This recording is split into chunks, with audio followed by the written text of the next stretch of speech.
April 8th. I'm kind of waiting for Kathy to come home because we have to take a neighbor to the MAC terminal. He's going to fly back to the mainland today for a visit. I'm really dead tired. Last night, about 10 o'clock, 400 wives, military wives, got on buses. Well, actually, no, there were about 300 military wives. There were about 100 doctors and nurses. Got on military buses and went over to the airport and met a plane load of 300 South Vietnamese orphans coming from Saigon. The plane came in at 12 and left at 3. We got home at 4. And I got up at 6 to get the girls off to school at 7. And then I went back to bed until about 11. It was really a mess last night. There were 191 babies under a year old and 100 children between a year and about 6 or 8. It's hard to describe something like that, to let you know what it was really like. The babies were very, very sick. They all had diarrhea. They were all dehydrated. They were all malnourished.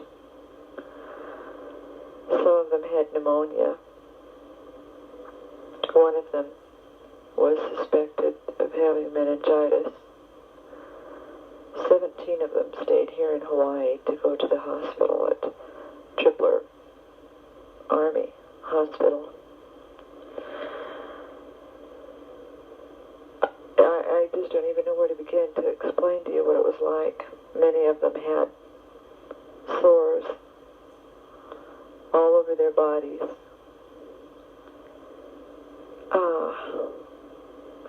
I was one of the first ones. I was a Red Cross medical evacuation volunteer. We meet the airplanes as they come in from, well, different parts of the Orient with medical evacuation patients. And so we were the first ones on the airplane. And the sight was just overwhelming. It was a DC-10 airplane, commercial carrier.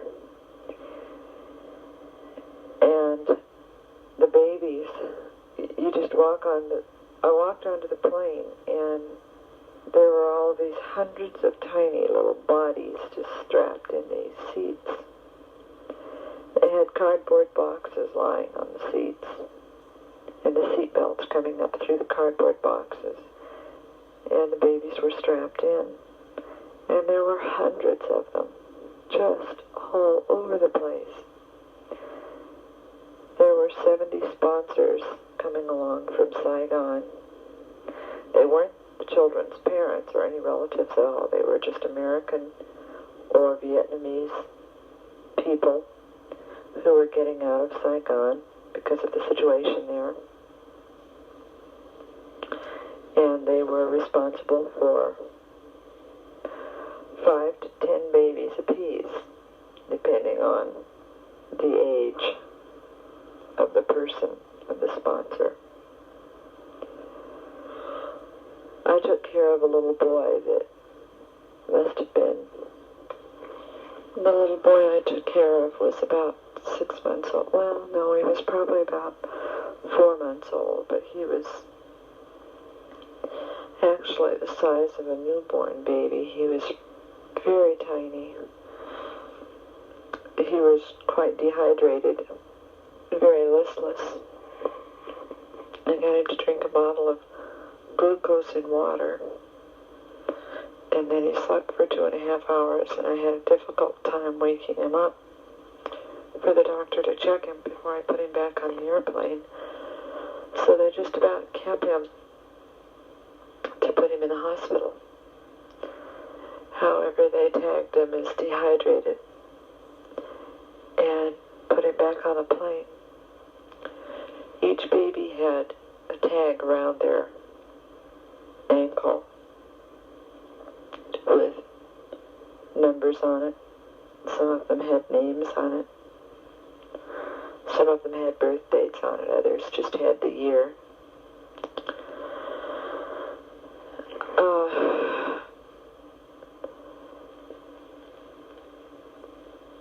It's hard to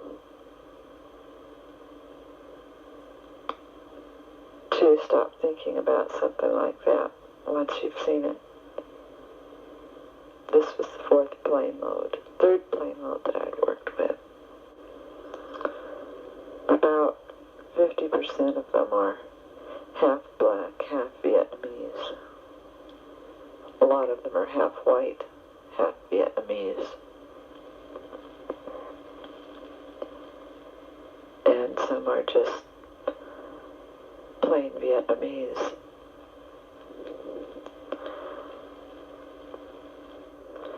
This was definitely the worst plane mode that has come in so far, and it may be the very last plane mode.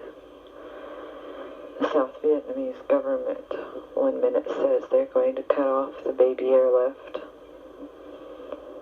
and in the next minute they're saying, okay, you can take more out. So no one knows from 1 minute to the next if there's going to be another plane mode in or not. And all of the medevac volunteers are just on call in case another plane mode comes through. I talked with an American man that was on the plane as a sponsor.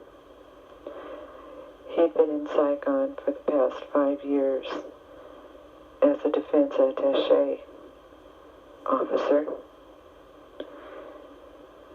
He said that he went to work Sunday morning and was told to bring his passport and shot record.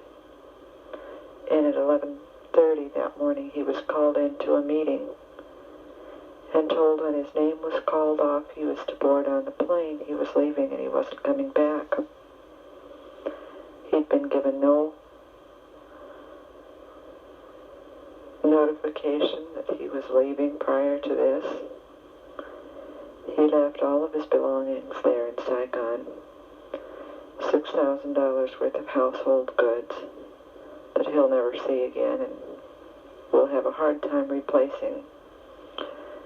He said he'd been around the world 3 times and had collected things that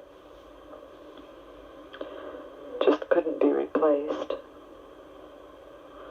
And he was very bitter. He didn't have a home in the States. He didn't know where he was going. He didn't know what he was going to do, other than to report to his main office and see what they had in store for him. I felt really sorry for him. We had the babies for about 3 hours and then boarded the plane and put them back in the cardboard box that we had taken them out of. We had been instructed to remember the seat number so that we could get the right baby in the right box. They had said that all of these have homes waiting for them on the mainland, that they've already been adopted. But I've also heard other rumors that they haven't been.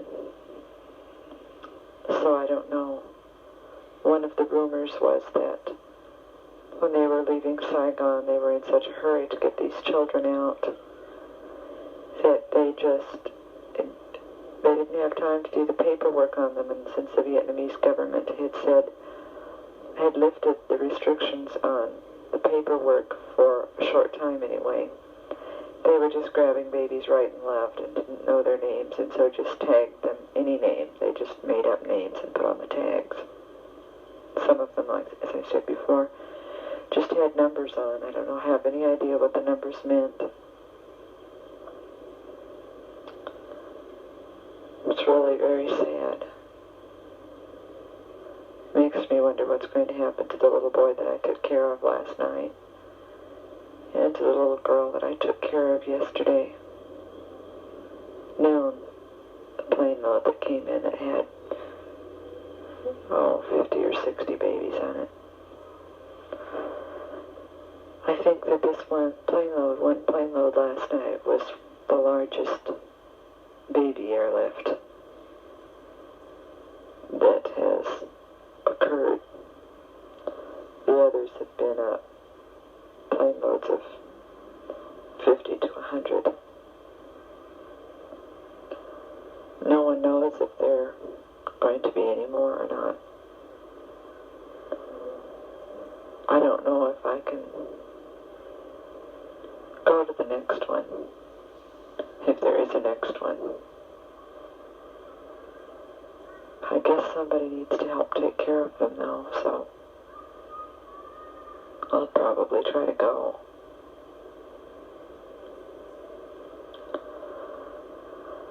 Well, I'm going to close this tape off for now and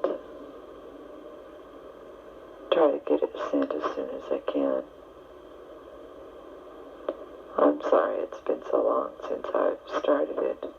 And I told you, Aunt Seal, that I would mail it soon, and I didn't. But I'll try to get it off now.